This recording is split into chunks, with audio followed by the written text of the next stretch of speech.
ایک حدیث پہ اگر عمل ہو جائے تو مجھے اللہ کی قسم کھا کر میں کہتا ہوں یہ کورونا کا پتہ ہی نہیں چلے گا کہاں گیا، صرف ایک حدیث۔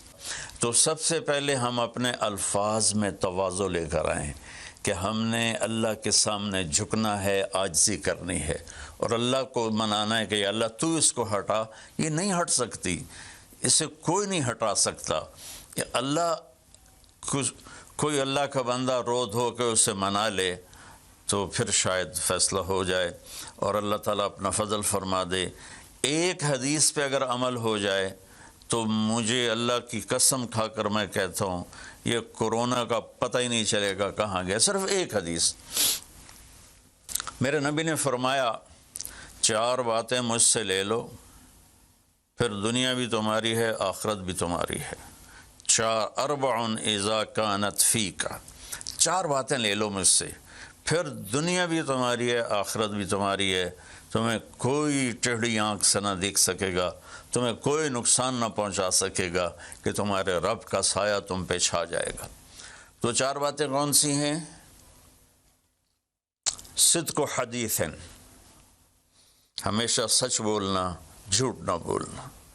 اب مجھے بتائیں، سارے یہ اینکرز بیٹھے ہیں، سارے ہمارے وزیر اعظم بیٹھے ہوئے ہیں، ہم کتنا جھوٹ بول رہے ہیں، ہم کس قدر جھوٹی قوم ہیں۔ ہم اس جھوٹ کے ساتھ اللہ کی بارگاہ میں کوئی مقام نہیں لے سکتے۔ تو میرے نبی نے پہلی بات فرمائی صدق و حدیث، سچ بولنا۔ دوسری بات فرمایا حفظ و امانت، کبھی کسی کو دھوکہ نہ دینا۔ یہ میرے نبی نے فرمایا میرا امتی ہر گناہ کر سکتا ہے، 2 کبھی نہیں کرے گا، ایک جھوٹ کبھی نہیں بولے گا، ایک دھوکہ کبھی نہیں دے گا۔ تو وزیر اعظم صاحب آپ اکیلے ہیں، دیانتدار ہیں، اللہ سے رونے دھونے والے ہیں، مانگنے والے ہیں، لیکن 22 کروڑ لوگوں میں سچے کتنے ہیں؟ 22 کروڑ لوگوں میں دیانتدار کتنے ہیں؟ ایک بہت بڑے چینل، میں ہاتھ جوڑ کے اینکر بیٹھے ہیں، معافی مانگ کے بات کر رہا ہوں، ایک بہت بڑے چینل کے مالک نے مجھ سے کہا کوئی نصیحت کرے۔ میں نے کہا چینل سے جھوٹ ختم کر دو۔ کہا پھر چینل ختم ہو سکتا ہے، جھوٹ نہیں ختم ہو سکتا۔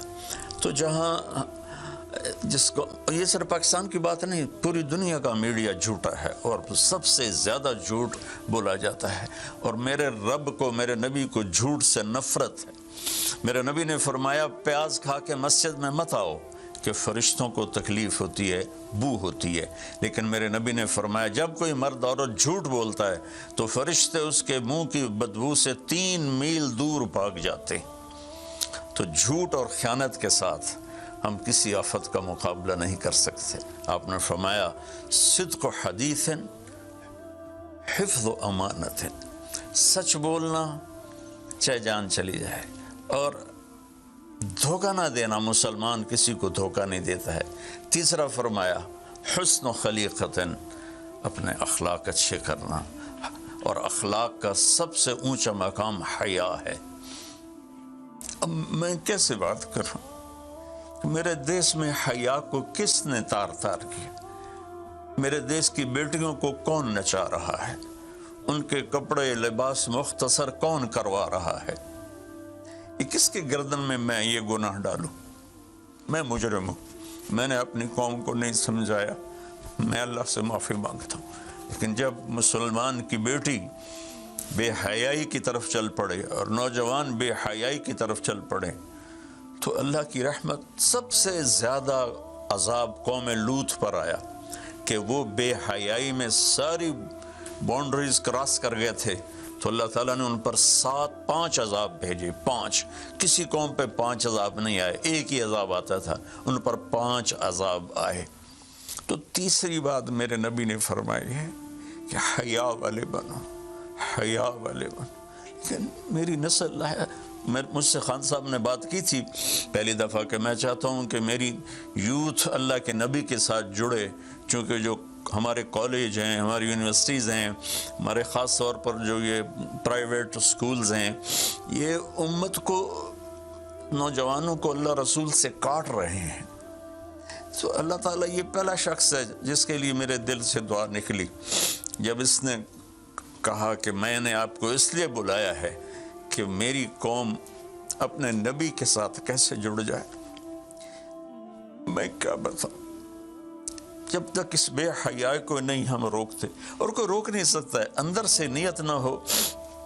سرنڈو ماڈل اسکول میں میں نے میٹرک کیا ہے، ہمارے ایک وارڈن، میں ہاسٹل میں رہتا تھا، وہ آ گئے، نمازی تھے، انہوں نے نماز کی سختی کر دی، ہم بے وضو جا کے کھڑے ہو کر نماز پڑھ لیتے تھے، بے وضو، کیونکہ ڈنڈا انسان کو انسان نہیں بناتا ہے جب تک انسان اپنے من میں ڈوب کر پا جا سراغ زندگی۔ تو اگر میرا نہیں بنتا نہ بن، اپنا تو بن۔